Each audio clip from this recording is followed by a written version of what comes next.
At ICER, we do an 8-month process to do the comparative effectiveness review of new drugs and other interventions in the healthcare system, and that includes our value assessment. During those 8 months, we engage with patients, clinical experts, payers, and manufacturers to get the best available evidence in order to make a determination about the comparative clinical effectiveness, the cost effectiveness, and the comparative value of a new therapy. We also have many opportunities for engagement and public comment during that process because we know we might not get it perfect the right time. So we encourage input on the scope of the review that we're going to do. We put out a preliminary model for people to give input on, and then we have a draft report that we get public comment on. This all culminates in a public meeting at the very end of the process, where an independent panel will vote on the evidence that we've generated. So we like to say they keep us honest. They let us know if the process and the conclusions that we've made are merited by the evidence that we've been able to generate. They listen to patients and caregivers about their lived experience with the disease, and then they take a vote on the comparative clinical effectiveness. Is what we're looking at today any better than what we usually do? And then they take a vote on the comparative value, for the long-term value for money at the current price.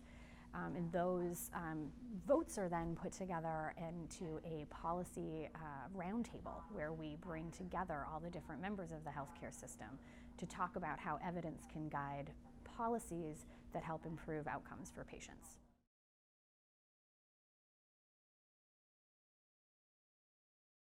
So our entire process is public, and that's a core value of our organization.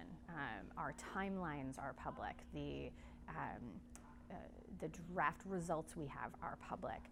What we do from a patient engagement perspective in particular is make sure that we identify the patient groups working in the disease space and notify them about the assessment before we announce it publicly. We try not to have anyone be surprised. It might just be a couple of days because we don't take too much longer after we've picked a topic to start the review because it is 8 months long.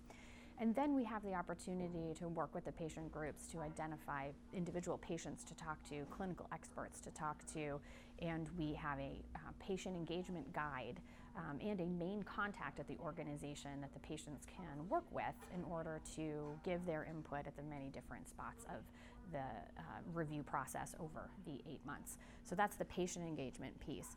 We also do the same thing for manufacturers. So for the manufacturers whose drugs we're looking at, they are notified about the review. They are interviewed for a scoping call. They are invited to give input on the scope, on the draft report, on the preliminary model, and they are invited to participate in the public meeting as well. And so there's opportunities for patients and manufacturers to give very explicit input throughout.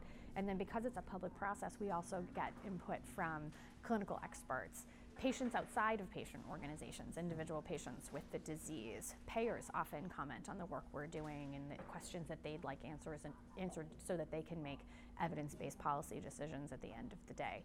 And so it's the core of what we do to engage all of the stakeholders that might be impacted from the beginning all the way through the end.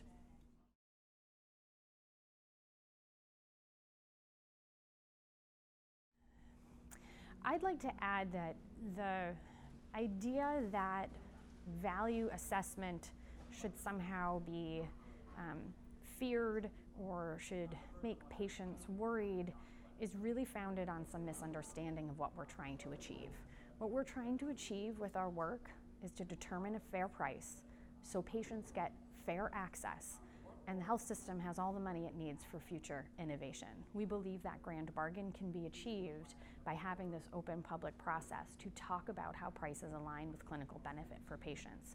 So I would just add that the ability to engage in an ICER review should not be seen as one that's negative in any way, because patients are at the center of what we do, and when we have fair prices at the end of the day, patients win because they get access to the care that they need.